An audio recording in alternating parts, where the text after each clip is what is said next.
G'day, I'm Bill Powell, ceramic and glass artist. In this Pro Tips for Potters video, I'll be going through a few of my tips and tricks for glazing. I work a lot with crystalline glazes, these sort of pieces.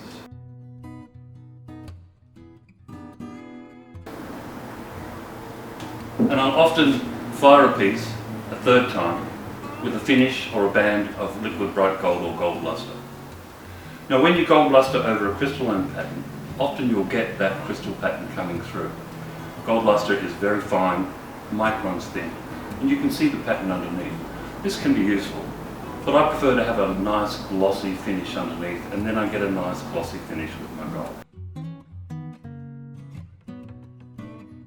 I'll now show you how I go about managing to keep the two glazes separate so cleanly and neatly.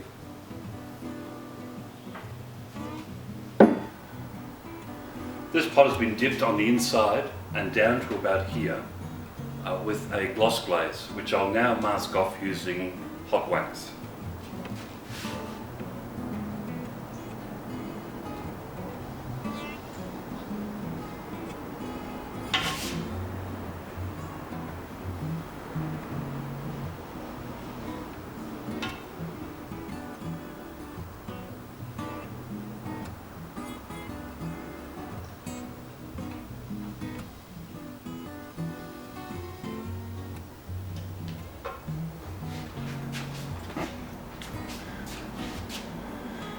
You can see the area where the wax is, where it's darker, and that will be the mask for that glaze. That glaze will remain underneath there, and when it fires, then the wax burns off, you'll have a clean demarcation.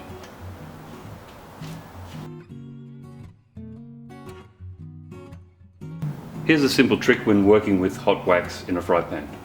There's an element that runs around on the inside underneath of the fry pan. If you place your brush down in that area, it will generally burn your brush and destroy it. So I place a small piece of kiln shelf inside as a brush rest. This allows the brush to stay wet and moist and hot, but just that little bit cooler so it doesn't get burnt by the element. Just a simple tip. The wax sets quite quickly, and you then take a damp sponge and just gently rub away the glaze up to the wax.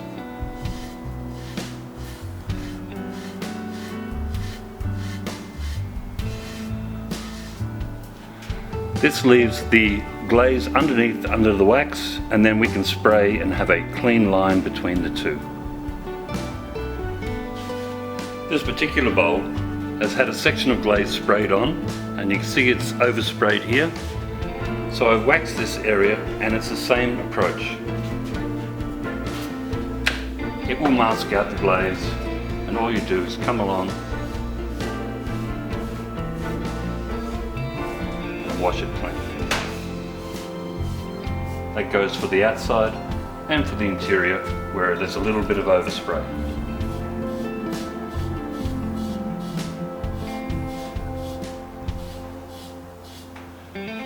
You can see all the glaze underneath will remain, and we have a nice clean demarcation.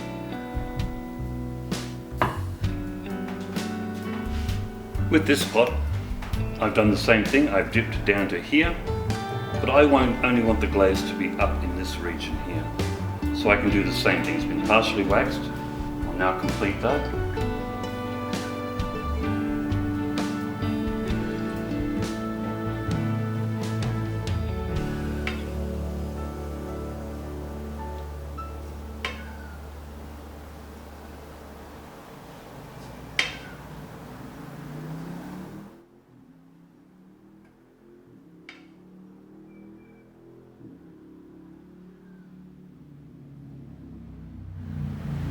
Now you can see I've gone over the area that I want to mask off. This has a little groove here or a line. I can use that to my advantage. So I can take a craft knife, using that line, gently cut through the wax,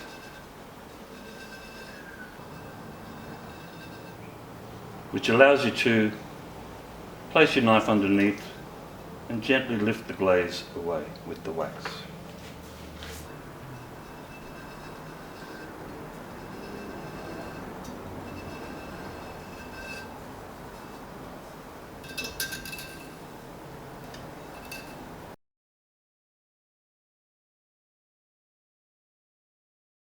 Then it's a simple case once again of sponging away the excess glaze, leaving you a lovely crisp, sharp line.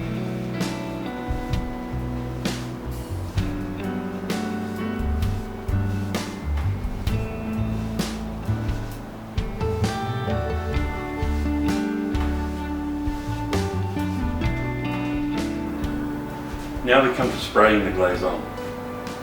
I use a gravity feed gun with a 2.5mm nozzle run on a compressor.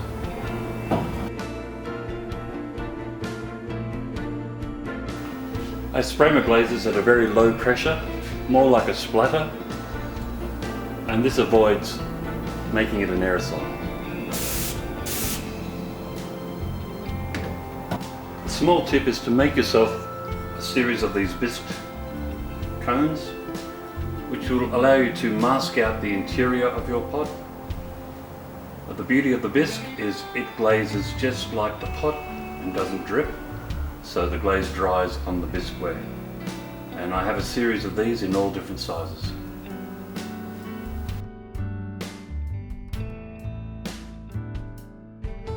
Be sure to mask up whenever you're spraying glazes. This is the sort of mask I use, just for safety precautions.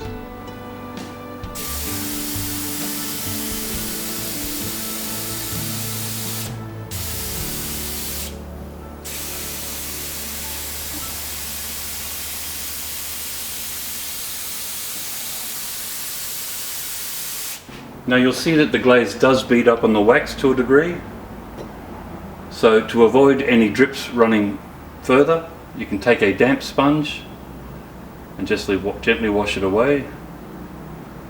When you've completed, you can take away all the glaze on the waxed area. Now you may have noticed that this piece is sitting up on a small additional pedestal. This is because this is a crystalline glaze and they run, and this is a sacrificial base which will be removed later. That'll be the subject of my next Pro Tips for Potters videos, all about how to set up and prepare for crystalline glazes.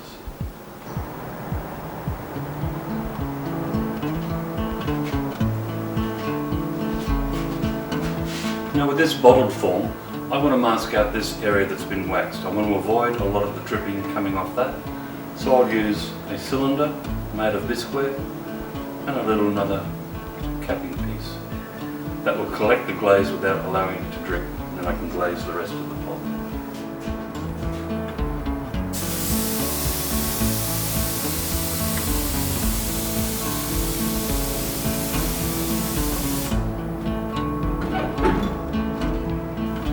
I'll now remove these bisque elements, which have protected this area from getting glaze on them, and then we can sponge this off.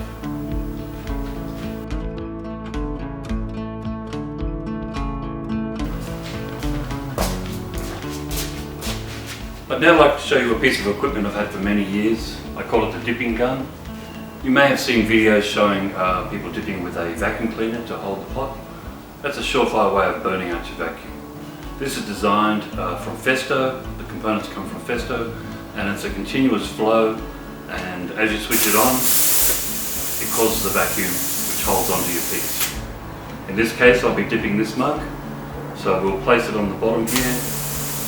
Now what I intend to do is go down to the wax line, then bring it halfway up and quickly thrust it and make a popping sound, and that should glaze the inside and the outside all in one.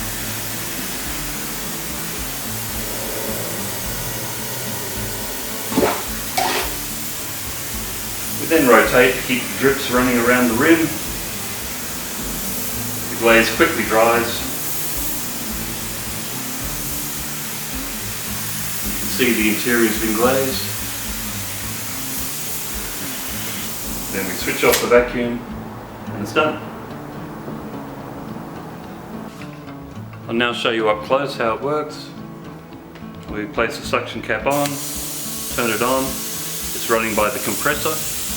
And we dip down to the wax line, hold, then pop,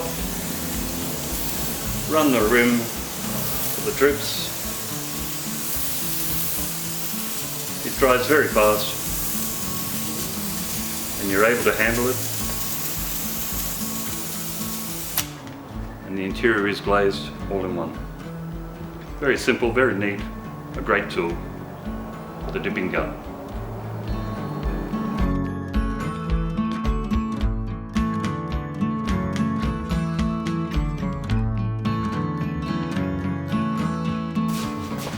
So there you have it, a few of my tips and tricks on how I go about glazing. If you're keen to see a bit more of these pro tips for potters videos with Bill Powell, be sure to subscribe to my channel on YouTube, like the page, and I'll be doing a series of these videos coming up. So I hope that was useful to you, and see you next time. Cheers.